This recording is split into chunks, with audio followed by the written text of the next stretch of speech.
Assalomualaikum. Bog'ot Avtolider kanalini uzoq yaqindan tomosha qilib o'tirgan yurtdoshlar. Bugun 1-oktyabr 2025-yil. Barcha ustoz murabbiylarni bayram bilan tabriklaymiz.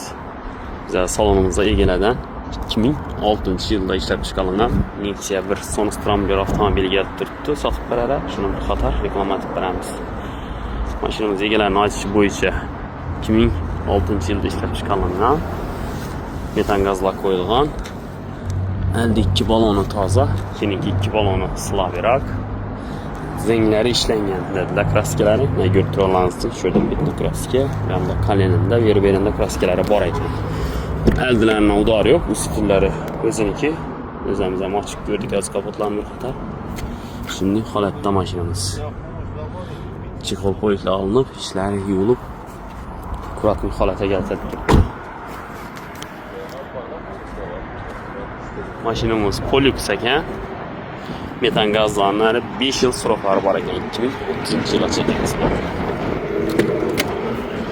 Mashinamiz haydashi tayyor, motorlari toza remont bo'libdi. Ходовойлар ham полностью qo'ldan tutdi. Mashinamiz 342 ming yurgan.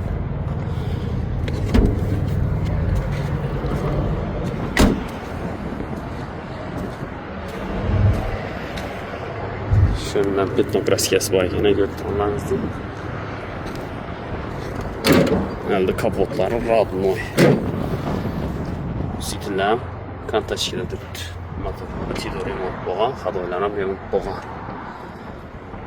Shunday holatda mashinamiz. Mashinamizga ginamdan desam beriladi. Mashinamiz narxini 42 million deb turibdilar. Naqd pul bilan kelsangiz kelishtirib beramiz deydi egalari.